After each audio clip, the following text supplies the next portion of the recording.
श्री राम कथा। अगली सुबह राजा जनक ने विश्वामित्र, राम एवं लक्ष्मण को आमंत्रित किया।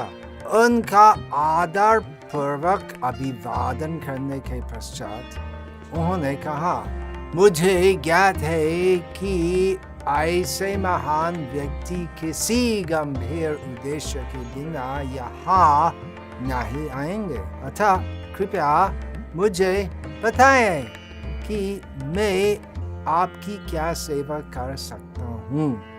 जनक महाराज का प्रस्ताव था कि हे महोदय, आप किस कारण से आए हैं, मुझे क्या करना है बताइए।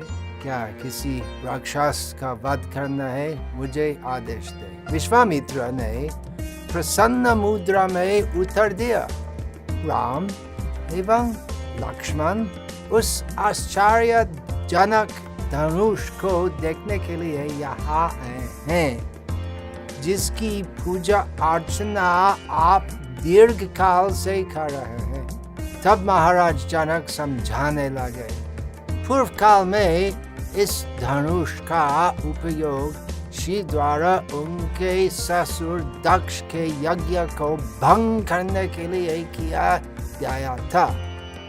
उनके भाग के यज्ञ फल से उन्हें वंचित किए जाने पर महादेव ने क्रोध में यह धनुष उठाया था और उन्होंने देवताओं का विनाश कर देने की धमकी दी थी।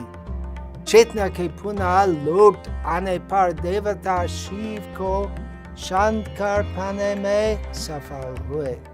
फलस्वरूप शिव ने यह धनुष उन्हें सौंप दिया। तत्पश्चात देवताओं ने इससे मेरे पूर्वज देवरात को सौंप दिया, जो महाराज निमि के वंशज थे। हिज होलीनेस भक्ति विकास स्वामी के द्वारा लिखित रामायण अब 10 से भी ज़्यादा भाषाओं में उपलब्ध है। आज ही अपनी कॉपी खरीदने के लिए डिस्क्रिप्शन में दिए गए Amazon के लिंक पर जाएं।